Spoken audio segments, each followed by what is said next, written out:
Bonjour Loïc. Bah, me voici. Ouais. Pour l'instant, ah non, il y a un petit peu de monde qui arrive. Attendre un petit peu. Est-ce que le son est bon? J'ai l'impression à chaque fois de faire des essais radio, c'est très drôle. Allô, allô? Comment est le son?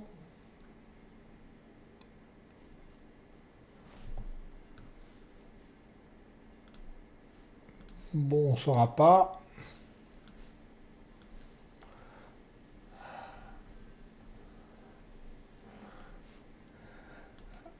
Non, non, Loïc, il y a d'autres personnes, mais ils sont timides, ils n'osent rien dire. Il est good le son. Bah alors c'est parfait si le son il est good.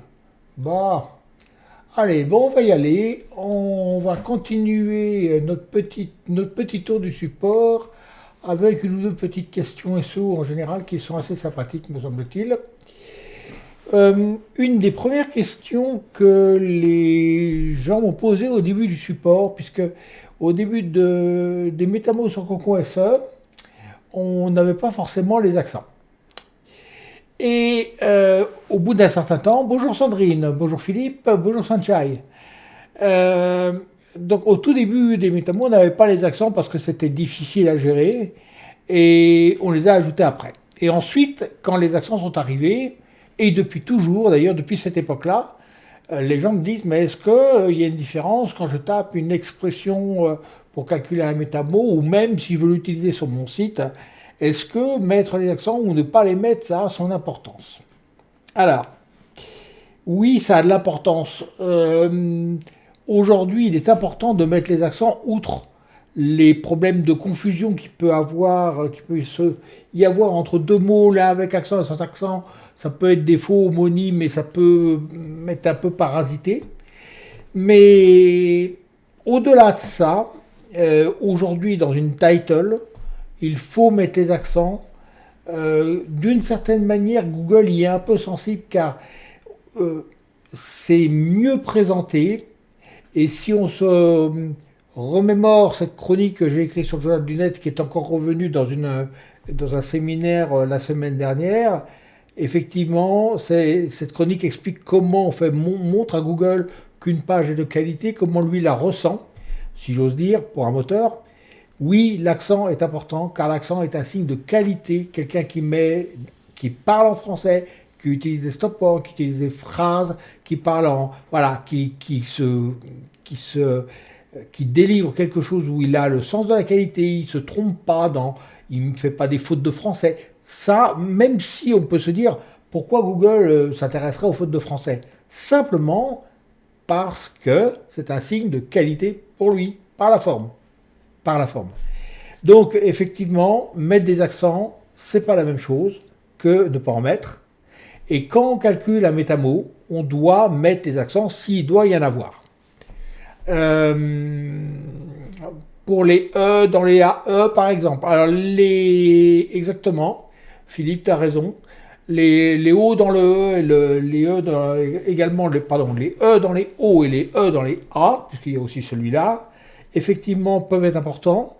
Après, il y a un problème pour ces deux caractères-là, enfin, puisque ce sont des lettres en réalité. On a un problème on ne sait pas forcément où ils sont sur le clavier, contrairement au et on peut admettre à la limite que la personne tape O et E après, ou A et E après. Bon, par ailleurs, depuis longtemps, il existe des versions du E dans le A où c'est uniquement le E. Bon, euh, etc. Par exemple, ça s'est pas toujours écrit pareil. Et d'autres mots comme ça, ils sont assez nombreux. Et ça va nous faire rebondir d'ailleurs sur la question suivante, au niveau de l'orthographe. Mais le et, oui, est important. Et d'ailleurs, quand on calcule un métamo avec accent, enfin, on voit que la qualité du métamo n'est pas la même. Voilà. Donc, avec les accents, oui, c'est mieux. Alors, vous me direz que parfois, Eureka, en parallèle, va vous trouver aussi des sujets qui n'ont pas d'accent, certains en ont. Euh, il est difficile, on fabrique des phrases avec un correcteur orthographique intégré, mais comme tous les correcteurs, on a un problème avec les A qui sont en début de phrase. Il est très difficile d'un point de vue logique de savoir s'il s'agit du verbe ou du A avec accent. Et c'est un problème dans lequel tombent la plupart des correcteurs orthographiques. C'est très difficilement soluble. Pour un logiciel, c'est compliqué de savoir. C'est comme ça, il faut faire avec. Donc souvent, à quel moment le A n'aura pas d'accent. Ça n'empêche que vous, si vous tapez à quel moment, s'il n'y a pas l'accent d'une proposition, ou si vous avez trouvé un sujet de vous-même, mettez les accents, mettez les accents, mettez. Au demeurant, d'ailleurs, on voit bien que le A avec l'accent et le A sans accent n'ont pas du tout le même sens. Donc oui, ça donne un signe de qualité et c'est plus facile de trouver des métamots sympas avec les accents que sans les accents. De la même manière, si vous avez des pluriels, vous avez un article par exemple 1 et puis que derrière vous mettez le nom commun qui suit au pluriel ou inversement, faites les accords normalement, vous aurez quelque chose de beaucoup plus cohérent. Je vais vous donner un exemple qui m'est arrivé pas plus tard que la semaine dernière. Avec un sujet qui comprend des volets de piscine qui peuvent avoir ou non une pompe à chaleur, ou tout au moins qui peuvent être accouplés à des pompes à chaleur. Donc si je ne vous donnerai pas le sujet complet, mais le début c'était volet de piscine et pompe à chaleur. Et bien volet de piscine et pompe à chaleur, ce qu'on a comme résultat tourne entièrement autour du chauffage. Cependant, si on remplace le et par avec, c'est-à-dire quand on dit bien que c'est ensemble, eh bien Google comprend ça beaucoup mieux et effectivement s'oriente carrément vers les pompes à chaleur des piscines. Le avec qui remplace et, donc on est sur deux stop words qui précisent le sens. N'oubliez pas que le « et » peut être utilisé à toutes les sauces. Essayez à chaque fois d'avoir tous les détails possibles et imaginables dans la précision de vos sujets. Essayez d'être précis. Le « et », c'est quand les choses vont ensemble, mais pas en tant qu'objet principal d'une certaine manière. Quand vous avez un complément d'objet, c'est différent lorsque c'est un sujet. Donc effectivement, là on avait volet de piscine avec pompe à chaleur, qui n'a pas le même sens que volet de piscine et pompe à chaleur. Pourtant, humainement, on fait la correction. Google a besoin qu'on l'aide un peu. Voilà. Donc, effectivement, les accents, tout ça, ça a de l'importance. Il faut écrire en bon français. Il n'y a rien de tel. Alors, on en vient à un autre problème. Et l'orthographe réformée ou l'orthographe classique. Alors ça, on va poser la question, si je tape, vous savez que pour une fois, l'Académie française a rendu service aux fainéants de la carafe, c'est-à-dire ceux qui ne savent pas écrire le français, excusez-moi. Donc, elle a, au lieu de repréciser certaines règles qui font quand même office depuis plusieurs siècles, elle a encouragé la fainéantise et le désapprentissage de la langue en laissant les gens nommer tout ce qui était feu avec PH. Ça peut se mettre F, on supprime les accents circonflexes, bref, événement qui s'écrivait bien avec l'exception française, événement, et ce qui se prononce événement, et bien là, maintenant, vous avez les deux orthographes, etc., etc. C'est-à-dire qu'il y a un recul, quelque part, de l'académie sur on ne sait pas trop pourquoi, enfin, c'est comme ça. Voilà. Alors, sans doute pour aider les cancres à l'école, si on doit le dire très net. C'est vrai que les professeurs ne savent pas parler français, ça leur est peut-être un peu difficile de l'apprendre aux autres. Donc du coup, voilà, on fait machine arrière et on autorise les fautes. Bon, le problème, quand vous écrivez, vous, dans vos sites web, je pense que vos internautes n'auront pas eu encore les désagréments de ce recul de l'orthographe, et donc n'auront pas, eux, le réflexe de mal l'orthographier, et donc du coup, de mal orthographier les mots, et donc du coup, vont plutôt taper une phase, PH, ASE, pardon. Et donc du coup, le phase avec un F inconnu au bataillon. De la même manière, tout ce qui existe comme document sur le web, et là depuis un certain temps, est écrit avec l'orthographe normale, l'orthographe classique. Et donc, quelque part, en voulant effectivement réformer l'orthographe, en autorisant les gens à parler, à écrire, on va dire, de façon presque à façon à l'oral, en fait, eh bien, il dessert le web, parce qu'on se retrouve avec un même mot, avec plusieurs orthographes possibles, et ça part en sucette complètement. Donc moi, je vous invite à garder l'orthographe qui est celle du web. Euh, c'est beaucoup plus sûr que d'essayer d'aller épouser ce qu'on apprend aux gosses de 10 ans aujourd'hui, qui ne sont peut-être pas encore, peut-être dans 10 ans, mais pas maintenant, qui ne sont peut-être pas encore vos clients.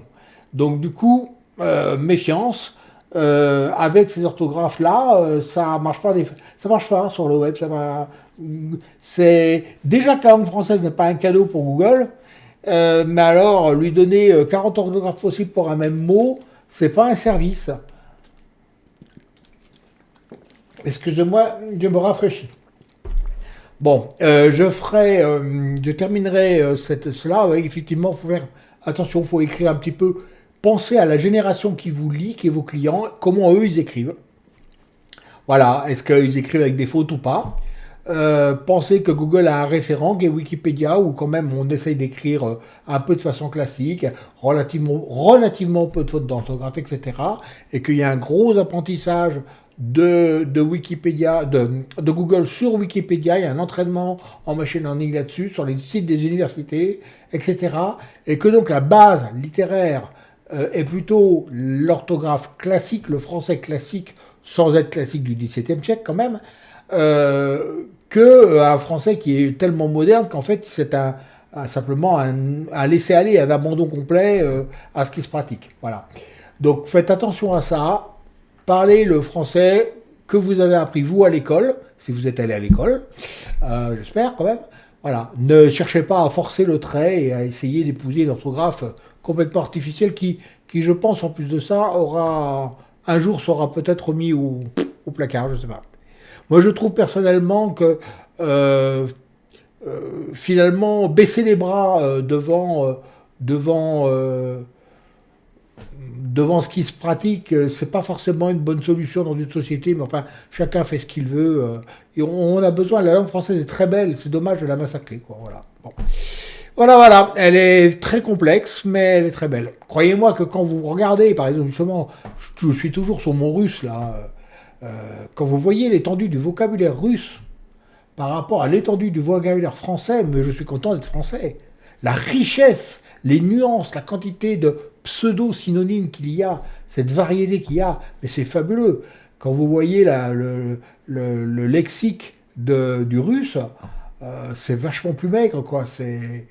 Il n'y a pas trop de nuances et je pense que beaucoup plus de choses se comprennent par le contexte qui du coup devient difficile que nous, pour remplacer le contexte, on a créé des synonymes un peu différents. Ce sont des synonymes dans l'absolu, mais qui apportent une petite nuance dans certaines circonstances et c'est ça qui est appréciable dans la langue française. Et donc, pensez-y quand vous rédigez, ça a du sens. Voilà. Comme vous l'avez compris, je n'aime pas trop l'orthographe préformée, mais je le cache bien, je pense. Voilà. Alors, on m'a également posé cette question un peu étonnante. Mais bon, je pense que d'autres personnes se posent la question, c'est pour ça que je la présente ici. J'ai calculé mon métamo, je vais être dans l'outil d'optimisation.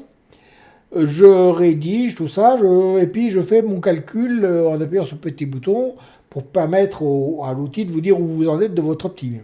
Bon, il vous donne un pourcentage. Certains m'ont dit, mais c'est bien, mais entre le moment où je prends le métamo et le moment où je rédige, est-ce que le métamo n'a pas changé? Ou si je rédige 3 mois après, est-ce qu'il va avoir changé? Est-ce qu'il ne faut pas que je le recalcule? Alors moi je veux bien, vous allez me rendre milliardaire si vous faites ça. Passez votre temps à tout recalculer, ça va être génial. Mais en pratique, c'est inutile. Pourquoi? tant que vous restez, on va dire, dans la limite de 6 mois à 1 an, après le calcul, à moins que vous ayez affaire à une expression qui surfe sur une mode ou qui surfe sur une tendance.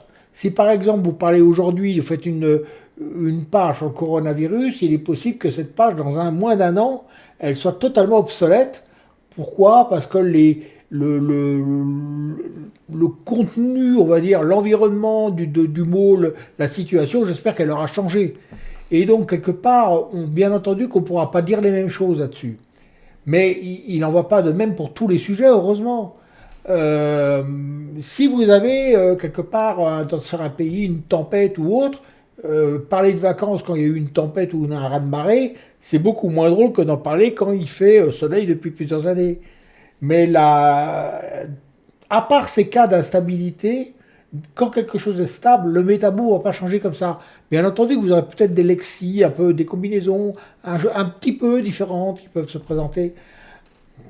C'est pas très grave. Dès lors que vous placez un texte avec le métamo d'un moment T et d'une facette que Google a essayé à un moment T, vous les mettez, il va lui-même reconnaître dans votre page ce que lui-même avait plus ou moins prédit quelques mois auparavant, et il va du coup valider alors que jusque-là, elle attendait que quelqu'un l'écrive.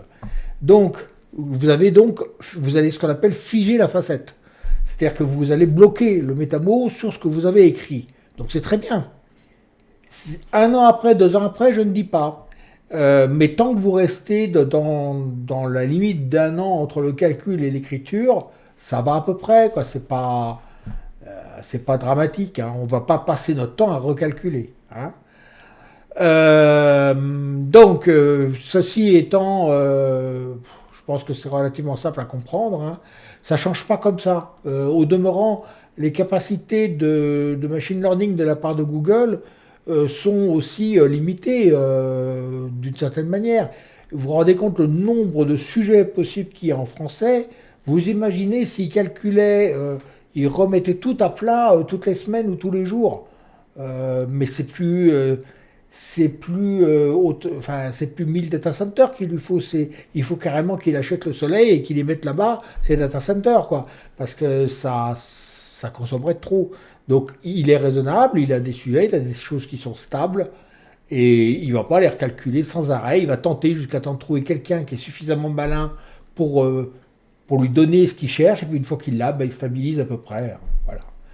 Donc non, on ne recalcule pas l'optimisation 50 000 fois, on la calcule une fois, on calcule le métamo, on fait son optime, et c'est pas la peine de recalculer comme ça page par page pour voir si ça a bougé, parce que la personne c'est pour ça que le seul est marqué en majuscule, la personne qui me posait la question, il allait recalculer les métamos, il faisait un cocon, et chaque fois qu'il avait fini une page, il a vérifié que le métamo allait changer. Et donc il voulait pouvoir à l'intérieur du lot recalculer juste un métamo dans le lot pour vérifier. Bon, moi je veux bien, mais c'est vraiment se compliquer la vie, hein, franchement. Ça sert à rien du tout. Voilà. Sauf, je vous dis, pour des cas où on a affaire à un événement au sens la pandémie, une catastrophe naturelle quelconque, là oui, je ne dis pas le contraire. Mais sinon, de toute façon, les métamos ne sont pas faits pour ce genre de page. Hein. L'actualité, c'est pas fait pour les métamos. En tout cas, c'est pas fait pour faire de la page. Vous pouvez le faire pour faire une analyse de compréhension des gens, de ce qu'ils ont dans la tête, ça oui. Mais aller faire ça pour de la rédaction, je ne pense pas. Alors, le 4. Alors, je vais venir, c'est là où on est un peu plus SEO que Metamo, sur la subtilité de la commande align title. Alors, quand vous tapez align title avec votre mot-clé après ou vos mots-clés après dans Google, il vous dit que X pages ont les mots que vous avez mis juste à droite dans leur titre. Alors, il y a des petites subtilités à comprendre. Alors pourquoi je parle de ça? C'est parce que Fabien a fait une conférence au SEO Garden Party la semaine dernière. Il a parlé de All-in Title et je crois qu'il a oublié une toute petite chose, c'est qu'en fait la première page de résultat de All-in Title est fausse.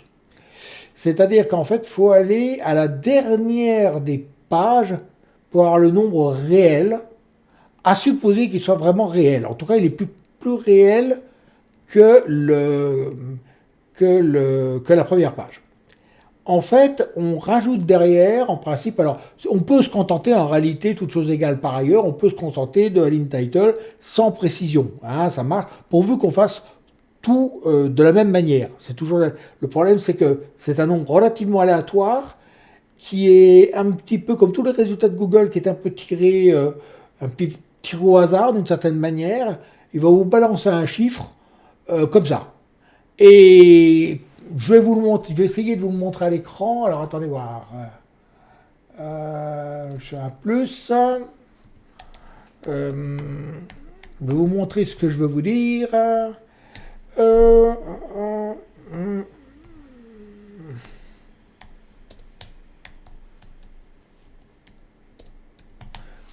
Vous allez comprendre.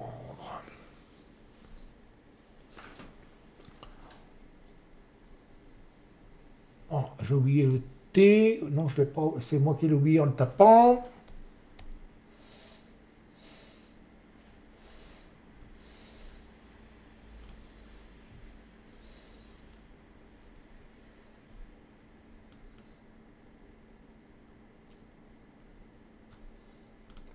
Il faut que je choisisse quelque chose qui a un peu moins de résultats. Sinon, on ne va pas y arriver. Si. On va y arriver. Voilà. Alors, si, ça marche. Donc.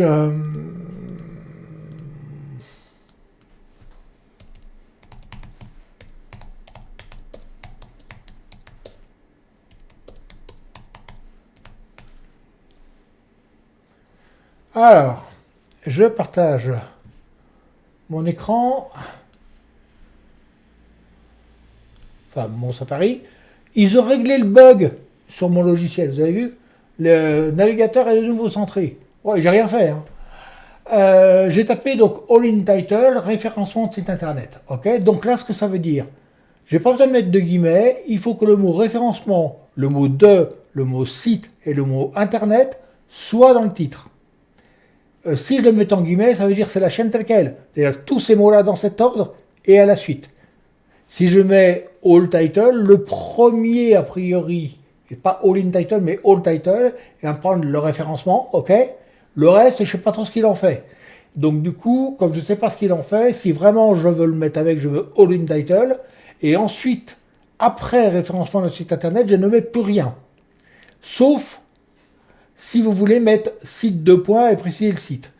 Mais si vous faites ça, je vous encourage à mettre plutôt le site avant. Site 2 points abondance.com, plus loin, all in title, voilà. Ça vous pourrez.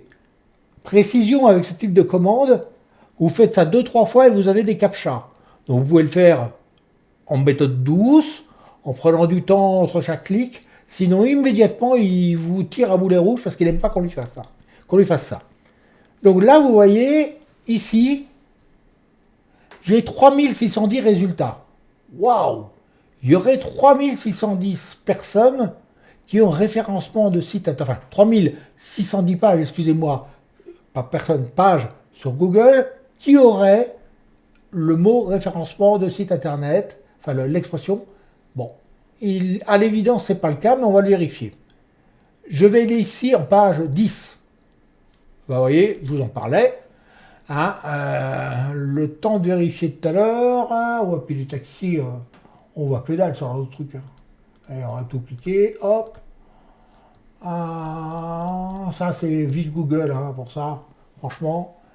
Toujours 3610. OK. Je vais en page 14. Toujours 3610 là-haut. Je vais en page 18. Toujours 3610. Je vais en page 20. Ah ben non, il y en a 195 finalement. Ah ben faudrait savoir. En fait, ce que l'on fait quand on veut, entre guillemets, l'automatiser, là-haut dans la requête, on va taper start, enfin, esperluette, start, et puis par exemple, la page 10, ou la page 100, de manière à ce qu'il aille à la fin. Et il faut aller à la dernière des pages qui est indiquée comme ça pour savoir le nombre. Alors, imaginez que vous cherchez des mots-clés et que vous fassiez ça à chaque fois. Vous imaginez le temps que vous allez passer d'aller à chaque fois, tout à la fin, tout à la fin, tout à la fin. Enfin bon, c'est vous qui voyez. Donc je précise que cette méthode marche bien. Alors pourquoi j'en parle? C'est parce que tout simplement, pour savoir si on veut se positionner sur un mot-clé, il est vrai qu'on va essayer de regarder quelle est la compétition, quelle quantité de personnes ont mis le mot-clé dont on rêve, euh, qui l'a mis dans sa by title, parce que c'est le signe d'une compétition, du nombre de candidats dessus. Hein. Non, c'est pas un bug de Google. Non, non, c'est pas un bug de Google, c'est fait exprès. C'est valable sur quel que soit ce qu'on tape. Si on tape, même pas il title, hein, on marche, on tape voiture neuve, on a la même chose.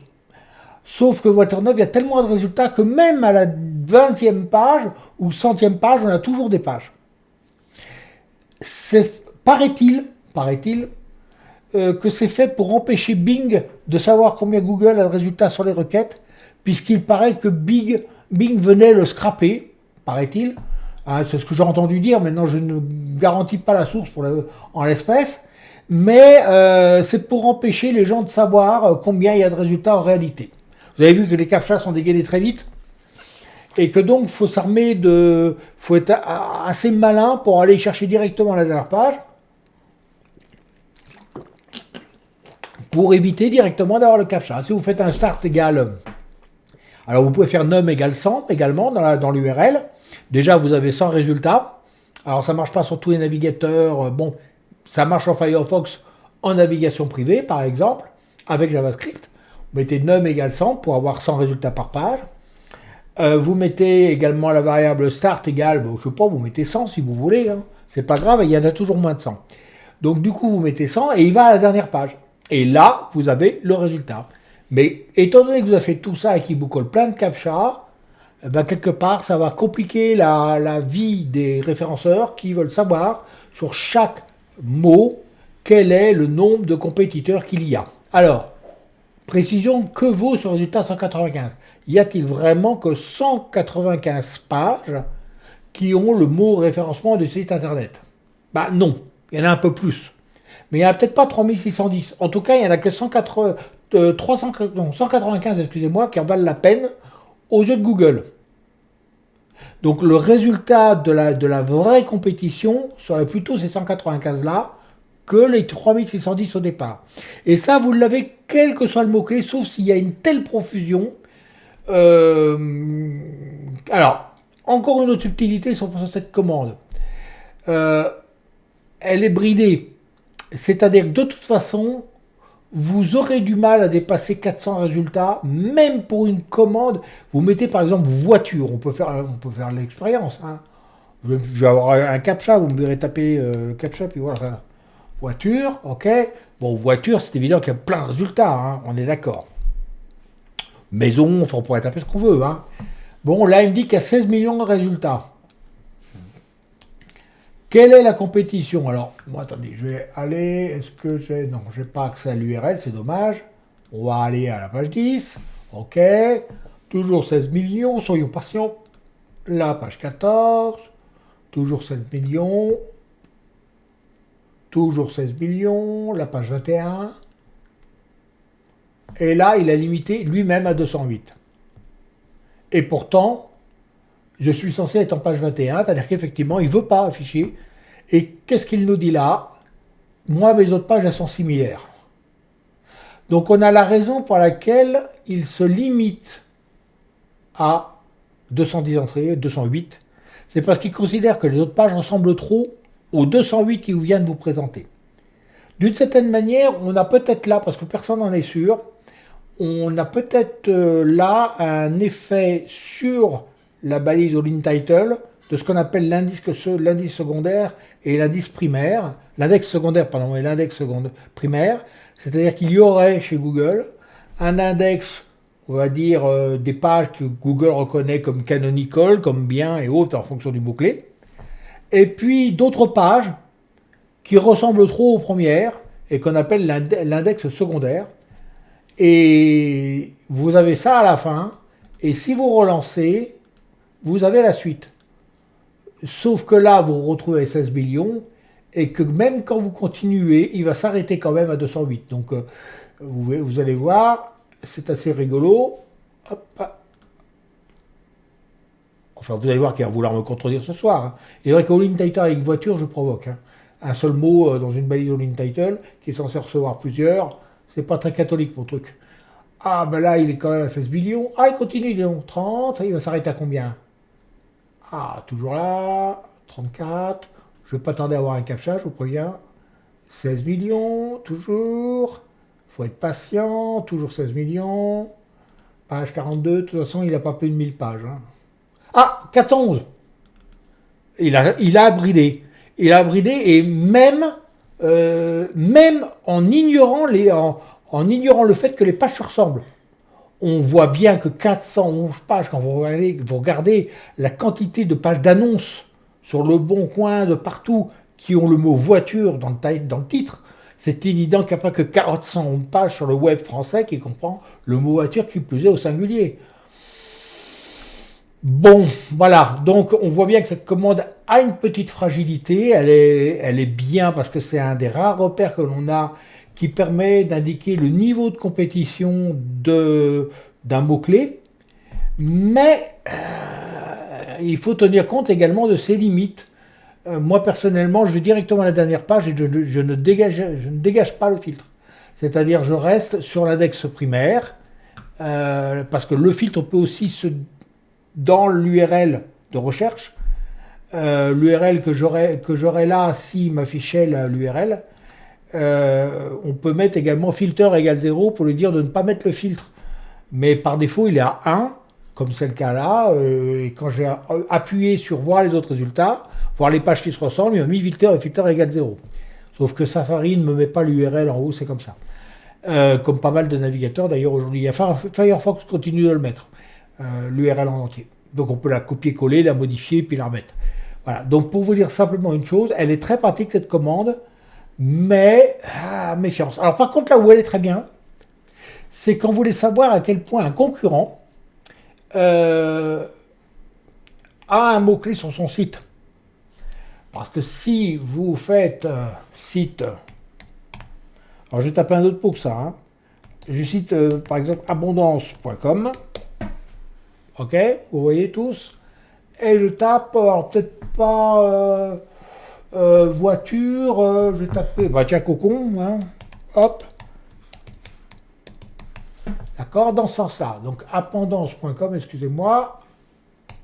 Alors notez que si je fais abondance.com, si Olivier Andrieux avait des sous-domaines, les sous-domaines seraient avec. Si je tape www.abondance.com, ça serait uniquement des 3W. Et si je tape au contraire une URL un peu plus complexe, c'est-à-dire slash quelque chose, derrière, ça serait également dans tout ce qui démarre par la chaîne que j'ai mis là. D'accord? Alors les HTTPS 2.2/3W. Je peux le sauter. Par contre, il faut forcément qu'il y ait la partie nom de domaine ici. Ensuite, vous pouvez avoir encore d'autres choses, slash quelque chose. Hein? Donc si je tape ça, là, effectivement, par définition, je vais avoir un résultat qui devrait être assez bon. Ben voilà, c'est bon hein, comme résultat. Donc feu de signalisation, comme je vous dis qu'il mettait des captcha pour un oui, pour un non. Des vélos, y a-t-il des vélos là-dessus? Ben désolé, mais je vois pas de vélo, moi. Ou je suis milieu. Et pour cause. Eh ben vous voyez, c'est pire que ça, elle n'en trouve pas. Donc ça veut dire que chez abondance.com, il n'y aurait pas. Alors, ou alors je vais l'orthographier. Si je tape cocon, il n'y en aurait pas. Donc, allez penser ce que vous voulez de cette commande. On peut essayer de faire une chose, on peut essayer de mettre ça après, peut-être. On va voir ce que ça donne. Ah, là, il comprend mieux. Donc, ce soir, je vous annonce qu'il a permuté. Il y a des jours, il faut le mettre avant le site de points. Des fois, il faut le mettre après. Bon, cherchez pas à comprendre, c'est Google. 19 résultats. Alors là, c'est pratique. Là, du coup, je sais, on n'est pas concurrent, mais si vous vous battiez avec abondance pour avoir le mot cocon chez vous, Il faut savoir à quel point il l'a utilisé dans ses pages, et ben vous avez directement le nombre de pages ici, 19. Et là, c'est pas la peine d'aller à la page 100. Quoique, faisons quand même l'expérience. Ah ben non, il n'y a plus que 13, dis donc. Alors, elle n'est pas buggée, cette commande? Non, elle est limitée, elle est bridée. Il ne veut pas que vous l'utilisiez. Donc, utilisez-la le plus possible rien que pour l'emmerder. Chut, il n'a rien dit. Bon, ok, allez, on change de sujet. On passe à la commande, plutôt à... Voilà. Alors, on change de sujet. On revient sur les métamos. Alors, de quoi que je parle à cet endroit-là? Alors, apprendre à rédiger sur le web, je me mets sur une... J'essaie de me trouver un... Voilà, voici cette page-là est très bien. Alors, je vais la partager. Hop. J'ai une page, un métamo qu'on a vu ensemble l'autre fois, hein, c'est apprendre à rédiger pour le web.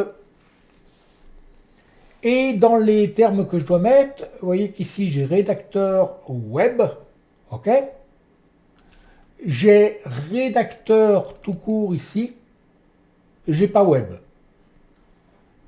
Est-ce que le rédacteur qui est là, il est inclus dans cela ou pas? C'est-à-dire que là, il me dit que j'ai le bon compte de rédacteur web, mais il me dit de rajouter encore un rédacteur. Ce qu'il faut bien comprendre dans le cas des métamos, alors on avait plusieurs façons de le faire, mais ce qui est écrit ici, c'est que rédacteur tout seul, en tant qu'entité toute seule, doit être vu une fois de plus, et rédacteur web, c'est bon, il y a le compte. Si vous aviez effectivement, normalement vous ne pouvez pas avoir,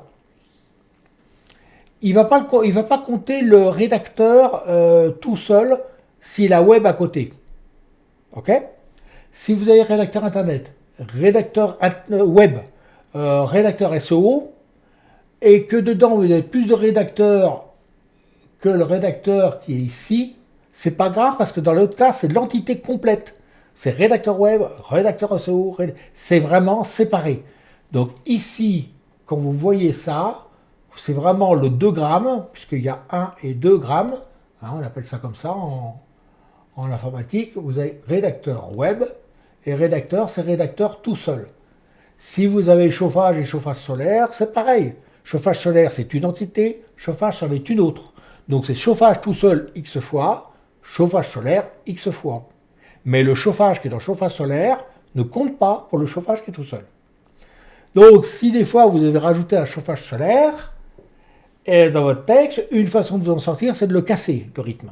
Vous l'avez en trop, il vous dit de retirer une fois chauffage solaire, et il vous dit d'enlever une fois, par exemple, et il vous dit de rajouter dans là. Donc en fait, vous dites, bon, ben vous mettez chauffage, par exemple, solaire, vous modifiez à peine votre texte, et du coup, le chauffage solaire qui était d'une seule traite ici, enfin, qui était là, dans les mots à supprimer, il va repasser en positif sur le chauffage, et donc du coup, vous aurez résolu votre problème, vous avez cassé le rythme. C'est-à-dire que chauffage, par exemple, solaire, c'est pas égal à chauffage solaire. Donc du coup, vous récupérez un chauffage, et vous vous séparez d'un chauffage solaire pour le coup. Alors ce petit jeu-là, c'est un jeu linguistique au demeurant, hein, dans lequel Google est très adroit. Excusez-moi, je bois en même temps, parce que je suis complètement assoiffé en ce moment. Je prends un petit médoc qui me sèche la bouche, c'est une horreur. Donc, c'est la vie. Donc voilà, donc ça, il faut bien comprendre que c'est donc séparé. Dans l'Optime, vous avez les 1 gramme, les 2 grammes, les 3 grammes. En général, on commence d'abord par les 2 grammes, et puis ce qui reste, c'est les 1 gramme, puis les 3 grammes et les 4 grammes, bien sûr, s'il y a. OK? Donc, effectivement, la question qui était de savoir, j'ai mot A, j'ai mot B, est-ce que si le mot C, c'est mot A plus le mot B, est-ce que c'est indépendant? Totalement, voilà. Alors, Sandrine qui nous dit, dommage que le calcul ne s'adapte pas complètement au nombre de mots réels de l'article et pas juste. Eh ben non, Sandrine, c'est pas dommage, c'est voulu et c'est fait exprès parce que c'est comme ça que Google fait. Pour lui, rédacteur web, c'est pas la même chose que rédacteur. Et donc, c'est vraiment à la présence de X fois rédacteur web et X fois rédacteur tout seul qui compte. Donc on s'adapte à la manière de bosser de Google. Et c'est vrai que même on aurait rédacteur au pluriel, et c'est aussi une des questions, on aurait rédacteur au pluriel, ce n'est pas la même chose que rédacteur au singulier. Ça n'a pas le même sens pour Google, c'est pas la même chose. Euh, dans les titres, par exemple, ça va dépendre aussi du verbe qui est devant. Bon, enfin, il y a beaucoup de subtilités comme ça. On n'est plus tellement. Faut vraiment voir que dans un texte, on a des petites unités sémantiques qui se baladent. Et alors, non, je parlais de la base du nombre de mots de l'article. Quid des articles de plus de 3500 mots? Ah bah là, il s'adapte. Hein. Ici, là, dans le... Là, quand on calcule, il s'adapte. Hein. Si je rajoute du texte X fois, il va recalculer. Par contre, on ne l'a pas, effectivement, dans la liste des métamots, on s'arrête à 3500, parce que bon, mais c'est pas difficile, si on a 7000, on double. Hein. Bon, c'est pas trop compliqué, tout le monde y arrive. Et ici, il va calculer, dès qu'on a fini de remplir, on calcule et puis il donne ce qui manque. Là, au départ, quand on arrive, tout est à 1, on met son texte et on lance le calcul. Si le texte fait 4182 mots, allez, pour rire, et demi, et bien il va calculer. Et il va dire exactement, bon voilà, il faut me rajouter tant de fois ça, tant de fois. Alors par contre, ce qui peut arriver, un petit piège là-dedans, c'est que parfois en rajoutant des mots, on rallonge le texte. Et parfois il s'en faut de peu pour que du coup, au moment où on recalcule, ils nous disent de rajouter encore un mot parce que effectivement, on a légèrement modifié, c'est des calculs, ce qu'on appelle en virgule flottante, et les décimales, on va pas dire 12 mots, virgule 9. On dit 12, ou on dit 13, on choisit, mais on peut pas dire 12,9. Du coup, quand on rajoute un tout petit peu de texte, on tombe sur 13. Et donc du coup, bah, parfois, quand on rajoute beaucoup de texte, à très peu, on peut avoir quelques petites variations. Bon, mais c'est pas grave, on finit pas. Alors moi, ce que je conseille en réalité, pour éviter ce genre de désagrément, c'est que ça, je vais le copier moi dans mon texte. Si je travaille directement dans CocoSE, hein, je vais taper autant de fois les mots que je veux là, à l'intérieur. Je rajoute mon texte. Comme ça, quand je les ajoute dans le texte au fur et à mesure, ça ne modifie pas sa longueur. Sauf si, bien entendu, je rajoute un article devant, un, des, machin, bon, si je refais une phrase entière. Mais ce que je veux dire, ça évite d'avoir une longueur qui varie, et je sais exactement combien de fois j'ai utilisé, enfin c'est plus pratique. Donc je regarde, je mets mon... Voilà, après, chacun sa méthode. Hein. Hein. Alors, c'est pareil. Autant sur 1000 mots, il faut être assez rigoureux par rapport à ce qui est indiqué ici. Autant quand on est à 3500, on n'est pas à un près quand même. Hein. Faut être un peu sérieux, quoi. On n'est pas à ce point-là. C'est pas nous, c'est Google qui est pas. Il voit bien quand un mot est 10 fois ou il est 9 fois, c'est pareil pour lui. Par contre, si vous mettez 20 fois, il va pas aimer. Hein. Et d'ailleurs, quand vous rajoutez trop, vous voyez, ici, il dit enlever, hein, c'est parce que ça fait dévier votre empreinte sur quelque chose d'autre, et vous avez trop insisté sur certains mots, et il peut comprendre autre chose, donc on vous conseille de les enlever. C'est non pas que ça bourrine, mais ça peut le déséquilibrer dans sa compréhension, donc on vous conseille effectivement de les enlever. Là, rédacteur web 3 fois, on a quand même que 6000, bah tiens, 6600 caractères, et on a 1100 de mots. 1100 de mots, bon, oui, enlever 3 fois, c'est pas la mort. Vous remplacez déjà un rédacteur web par un rédacteur internet déjà. Du coup, vous récupérez un rédacteur ici, hein, c'est pas très compliqué, et vous avez un rédacteur web en moins, tout va bien, hein, on peut essayer de le trouver dedans, et on refait le calcul, et puis voilà, bon. En réalité, c'est pas très compliqué parce que les densités qui sont ici sont plutôt faibles, et même s'il y en a 20 à mettre, c'est pas. À partir du moment où vous faites 700-800 mots, c'est pas compliqué. Si vous en faites 500, ça commence à se compliquer un peu parce que les textes sont petits et il faut arriver à caser tout ça. Et je le dis bien ici, hein, si vous avez moins de 1000 mots, vous aurez du mal à dépasser les 80%. Faut être honnête, ça c'est plutôt calibré pour minimum 1000 mots parce qu'aujourd'hui il faut donner à manger quand même à Google, même si je dis qu'il n'y a pas de taille, il y a quand même de tailles de texte précises. Il faut quand même dépasser une petite quantité syndicale, on va dire, pour que Google s'intéresse à vous la plupart du temps. Hein. Donc on a vu que c'était 700-800 mots. Bon, ici, je devrais mettre 700-800, mais sauf que 700-800 sera peut-être 900 dans un an. Donc je dis 1000 mots, c'est un peu... Voilà. Hein. Ok. Allez, on continue un petit peu. Ah, j'en ai rajouté une 7e cette fois-ci. Alors, c'est une question qui revient assez souvent. Comment ajouter des métamots à un lot? J'ai calculé 60 métamots. Je vais en rajouter un ou je vais en rajouter 5. Alors, comment je fais? La question, la façon de faire est toute simple. Je repartage mon écran. Ici, je vais bien sûr recalculer un mot, tout seul. Alors, je sais pas, je vais mettre, je n'ai pas agence de rédaction web. Je vais faire un calcul de métamots, je vais faire un lot avec les mots que je vais ajouter. Agence de rédaction web, traductrice, rédacteur web, par exemple, et je calcule mon lot. Et une fois que j'ai fini, ici, là, tout en bas de la... Ça, c'est la page. Quand vous arrivez sur le lot, c'est sur cette page-là que vous arrivez. C'est ce qui s'appelle la page résumée, au cas où vous avez besoin d'y revenir après. Et quand vous allez en bas, vous avez ce bouton magique. Intégrer ce pack A. Là, vous cliquez dessus. Il vous donne une liste des packs qui sont compatibles, à savoir donc au moins d'un an d'écart, qui sont dans le même langage pays, le même couple langue-pays. Et vous pouvez du coup importer un pack dans un autre et vous aurez une fusion. Attention au texte. Le lot qui est importé dans un autre, le lot que vous importez, va perdre ses textes.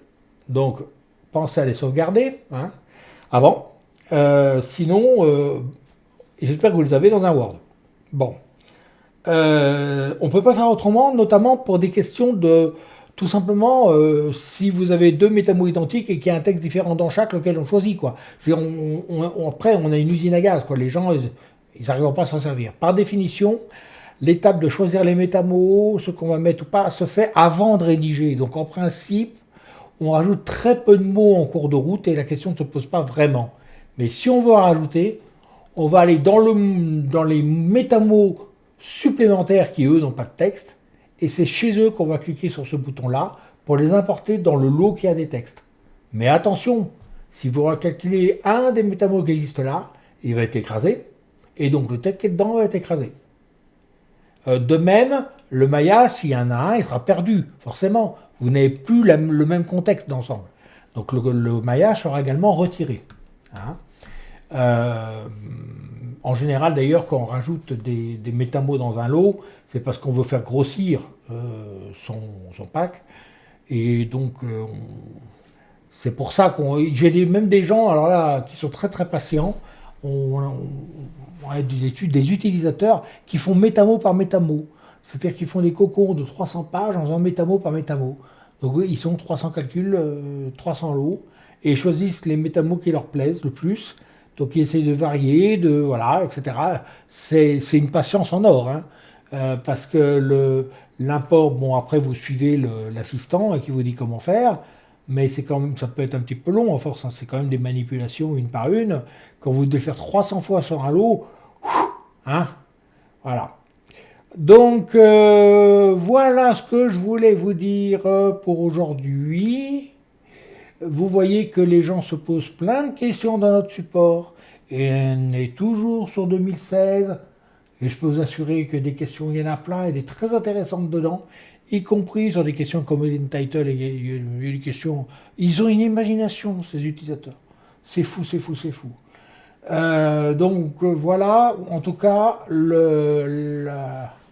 les questions de base d'aujourd'hui. Donc la parole vous est donnée pour vos questions à vous. C'est quoi le nombre de mots, maxi de mots à enlever nous dit Philippe. Alors, je comprends pas. Le nombre maxi de mots, le nombre qui est indiqué.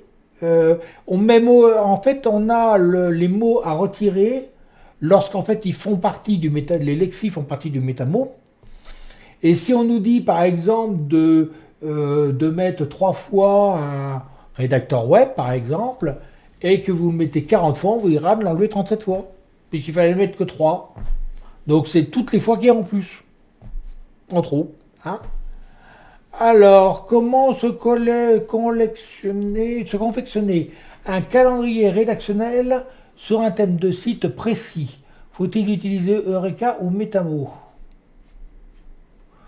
Eureka, c'est pas la même chose que les Metamo. Eureka, c'est pour trouver les sujets.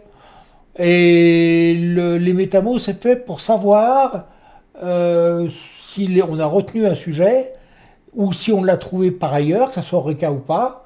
Que doit-on mettre dans le texte lui-même, hein. Eureka, c'est simplement une proposition de title, une proposition de sujet de page, et c'est tout. C'est pas des métamos, c'est uniquement des sujets de page. Voilà. Après, un calendrier éditorial, tout dépend de. Là, moi, je ne suis pas planning manager en rédaction. Hein. Chacun, si vous avez un rythme de publication d'un mois, tout dépend de la thématique. Si vous avez une thématique où vous devez réagir à chaud sur un des tas de choses qui arrivent comme ça d'une semaine à l'autre. Par exemple, imaginez des gens comme Olivier Andrieux qui réagissent aux nouvelles de Google. Il ne peut pas préparer un an à l'avance les sujets d'articles qu'il fait, puisque un an avant, il ne sait pas ce que va dire Google. Donc il s'adapte au fur et à mesure des nouvelles. Bon. Mais à part les sites d'actu qui réagissent aux actus, la plupart des gens vont faire sur leur blog un billet par semaine ou un billet par jour. Je précise une chose, qu'il est bon de garder un rythme quand c'est possible, d'essayer de publier le même jour à la même heure, ou à peu près, car Google sait prendre des rendez-vous. S'il voit que vous avez l'habitude de publier le lundi à 20h30 à l'issue de cette vidéo, par exemple, systématiquement, au bout de quelques semaines, il va venir le lundi à 20h30 voir votre site, par exemple. Il va prendre cette habitude, si ça l'intéresse, hein, si ce que vous dites est intéressant. Et donc, c'est bien de publier sur un blog. Alors après, est-ce qu'on vend sa peau grâce à son blog? C'est-à-dire, est-ce que le blog est important ou est-ce qu'on se fait plaisir? Bon. On a le droit de se faire plaisir sur un blog, de pas avoir un rythme, d'écrire quand on a envie. Je suis pas le dernier sur mon blog, je publie vraiment quand j'ai envie. Ça fait une éternité d'ailleurs que j'ai rien mis. Les vidéos, c'est différent. Je fais des rendez-vous parce que les gens calent un horaire, donc il faut les respecter. Mais voilà. Mais essayez, si vous voulez, si vous avez besoin, pour avoir du trafic, d'avoir que Google vienne, que les internautes viennent donner heure fixe, jour fixe, toutes les semaines ou tous les mois, mais un rythme de publication. Après, les sujets vont venir de votre thématique, est-ce que vous êtes sur de l'actu, auquel cas c'est difficile de préparer à l'avance, ou est-ce que c'est au contraire, vous voulez faire un maillage, vous voulez faire à l'avance, vous avez 52 pages à faire, vous en faites une par semaine, et vous calculez tous vos métamos, puis vous regardez lequel vous voulez faire cette semaine, ou voilà, ça c'est chacun au midi à sa porte en fait. Hein. On peut se servir par contre, alors il y a plusieurs choses. Je vais quand même nuancer un tout petit peu ce que je viens de dire là. Vous pouvez vous servir du potentiel ici, si vous avez beaucoup de pages, vous avez fait plein de métamos. Vous voyez que certains ont plus de sex appeal, celui-là il est pas mal. Si vous avez vraiment besoin de donner un petit coup de séduction à Google, vous voulez vraiment commencer donc par ceux qui sont sexy, qui sont un peu élevés. Tout le monde n'a pas besoin de ça, hein. Mais si vous avez besoin d'avoir des trucs plus intéressants, essayez de choisir les métamos qui sont un peu plus puissants. Celui-là, par exemple, c'est pas urgent. Hein. Bon. Mais il peut y avoir un autre critère. Imaginez que vous ayez 500 pages. Je pense à un client en particulier. Vous avez 500 pages à faire et que vous voulez faire ça, vous avez 500 pages, donc vous les avez déjà dans le blog. Et vous voulez faire un cocon circulaire. Le critère de choix de votre planning peut être de calculer le cocon circulaire. Vous faites votre maillage circulaire, puis vous faites le all-in, Et en l'espèce, il avait 202 pages faisant un lien vers la page finale. Et donc, comme il faut qu'il optimise toutes les pages, qu'il fasse le maillage, il va bien sûr commencer par les 200 pages qui vont faire un lien vers la page qu'il veut pousser. Logique. Donc en fait, lui, son planning, son choix, va être guidé par le fait qu'il a besoin de faire un concours circulaire pour pousser une page, avec un inconvénient quand même, c'est que rien ne dit que les 200 pages vont être maillées au moment où lui va faire un lien à partir de ces pages vers sa tête. On verra, ça peut être en tout cas, il peut commencer par là, puis faire son maillage surtout sur ces pages-là et de proche en proche chaque semaine. En réalité, à la fin du compte, dès lors que vous finissez le maillage, c'est quand vous avez vraiment fini que ça délivre la puissance. Donc, le planning apporte peu, il vaut mieux avoir des petits lots de taille suffisante que vous terminez avant de passer à un autre lot. Je pense à Sandrine qui a notamment des milliers de pages sur son site. Plutôt que de faire des lots de 5000 pages, il vaut mieux faire des lots de 100 pages, de 100 ou 150 pages, peu importe. Bien trouver leurs points communs, les mailler, machin, avant de passer à un deuxième lot. Parce qu'au moins, il y a ces 100-là qui sont finis. Et ça peut peser lourd dans la balance. Alors que partir complètement dans tous les sens et finalement ne rien finir sur les 5000, c'est pas forcément la meilleure des stratégies. 100 pages qui sont bien maillées, c'est mieux que 100 pages un peu partout sur le site et qui sont mal maillées, c'est-à-dire qu'il y a quelques liens, mais on n'a pas pu tous les mettre parce qu'on n'a pas tout optimisé. Voilà. Donc il faut bien... je dirais qu'il faut essayer d'être simplement cohérent. Alors la mesure, ça va être aussi le temps que l'on a. Est-ce qu'on a le temps de passer beaucoup de temps ou pas? Bon, est-ce qu'on a... Enfin, le temps de passer beaucoup de temps, c'est un peu court comme phrase. Mais est-ce qu'on a beaucoup de temps à consacrer à ce qu'on doit faire ou pas? Est-ce qu'on peut avoir également un rythme périodique sympathique? Faut essayer de se donner des objectifs, mais pas des objectifs qui sont tellement irréalisables que vous allez aller de déception en déception. Vous allez vous décevoir. Donc il faut essayer d'avoir un objectif et de ne pas se donner des coups de martinet parce qu'on est un tout petit chouille en dessous, mais il faut quand même y aller, quoi. Je veux dire, faut bosser, quoi. Mais le tout, c'est, même si vous êtes un peu en retard, c'est pas grave, le tout, c'est que ce soit fini à un moment. Voilà. Donc pour ça, il vaut mieux prendre des groupes de pages et y aller. Alors il faut que les groupes soient en taille suffisante, mais 100, 150 pages, c'est déjà pas mal, ou 200 pages, ça dépend. Mais en gros, dans ces eaux-là, c'est jouable. Voilà. Donc planning rédactionnel, il y a plein de cas de figure. Voilà. Alors si les textes ne sont pas écrits, on peut effectivement essayer de créer une sorte d'arborescence de logique au sein de son plan sur un papier. Si je parle de ça, la personne est supposée avoir lu tel article, donc tel article, il faut que je l'écrive avant. Bon, ça c'est de la logique. Hein. Voilà. Si tant est que, et ça, n'oubliez pas une chose, c'est que beaucoup de visiteurs sont occasionnels. Vous n'êtes pas votre blog n'est pas un cours. C'est-à-dire que ils rentrent et ils sortent. Donc même si vous dites que si j'ai pas dit telle chose, il va pas comprendre mon billet, c'est pas parce qu'il est ancien sur le blog qu'il avait vu le billet en question. Donc c'est par un lien qui va effectivement avoir la compréhension qui lui manque, qui va aller voir le billet qui lui manque, que vous avez donc déjà écrit. C'est pas parce que vous savez que vous l'avez écrit.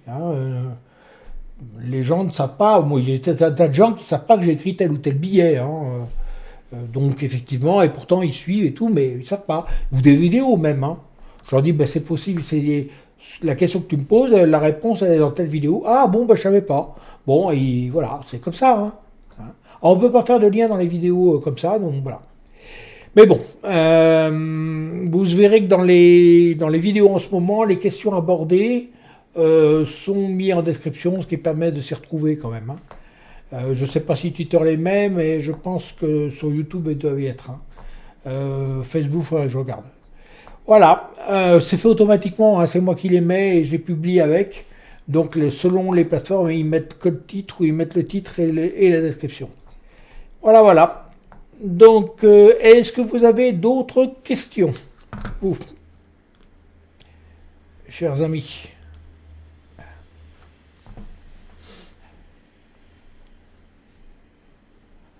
Oh. Bon, eh ben, écoutez, je vais vous dire à la semaine prochaine, n'oubliez pas ça. Hein.